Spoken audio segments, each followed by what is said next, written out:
តាំងពីកើតពោះម៉ែប្រូចមកមិនដែលឃើញទេព្រះហើយបាទគេធ្វើស៊ុបគោច្រើនម្លឹងហើយឥឡូវនេះយើងក៏លេចមកមើលបាទតិចនិចរបៀបបបនៃការដែលគាត់ធ្វើឲ្យស៊ុបមានរសជាតិឆ្ងាញ់គឺការដែលយើងជ្រើសរើសប្រភេទសាច់គោដែលនៅថ្មីស្រស់ល្អហើយជាពិសេសគឺសាច់គោខ្មែរចឹងតែម្ដងហើយក្នុងនោះគឺថាមុននឹងគាត់យកទៅមកងាស់ជាទឹកស៊ុបហ្នឹងគឺថាគាត់បានយកមកស្រុះជាមួយនឹងនេះអាទឹកក្តៅដាំពុះជាមួយនឹងក្រូចសើចជាមួយនឹងស្គ្រីអីដើម្បីបាទសម្អាតជាមួយនឹងក្លិនគោបន្ទាប់មកយកមកសម្អាតជាមួយនឹងបាទទឹកស្អាតមកតង់ទៀតនិយាយទៅបាទគឺផ្ដោតទៅលើអនាម័យជាចម្បងតែម្ដងហើយបាទរូបមន្តពិសេសដែលធ្វើឲ្យស៊ុបរបស់គាត់កាន់តែមានរសជាតិឆ្ងាញ់ហ្នឹងគឺដោយសារតែគាត់ប្រើប្រាស់ជាមួយនឹងផលិតផលប៊ីចេងបាទអាជីណូម៉ូតូដែលមានច្រើនខ្នាតសម្រាប់បងប្អូនជ្រើសរើសយកទៅប្រើប្រាស់ណាមាន1គីឡូក្រាម500ក្រាម250ក្រាម200ក្រាមនិង34ក្រាមអញ្ចឹងគឺពិសេសមែនទែនហើយចំណុចដែលធ្វើឲ្យម្ហូបកាន់តែឆ្ងាញ់ដោយសារប៊ីចេងអាជីណូម៉ូតូហ្នឹងដោយសារមូលហេតុអញ្ចេះបងប្អូនវាមានគ្រាប់ល្អិតងាយរលាយចូលទៅក្នុងសាច់ណាបង្កើននូវរសជាតិគ្រប់មុខម្ហូបបាទកាន់តែឆ្ងាញ់មិនថាជាគ្រឿងស្លស្លុកក្លុកឆាជៀនបំពងស្ងោយទេគឺថាត្រូវគ្រប់ទម្រង់គ្រប់មុខម្ហូបតែម្ដងគឺថាពិសេសណាស់ហើយអ្នកប្រើប្រាស់ហ្នឹងមានទំនុកចិត្តខ្ពស់ដោយសារតែ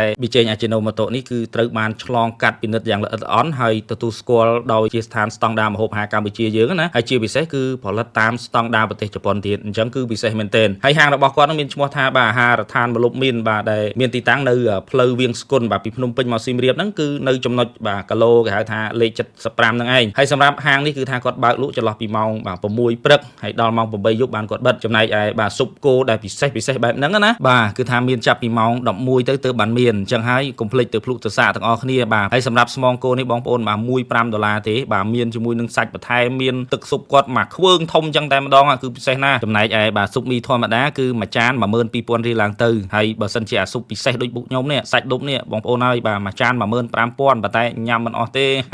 បាទសម្រាប់ខ្ញុំគឺមានតែប៉ុណ្្នឹងទេបាទអរគុណបាយបាយ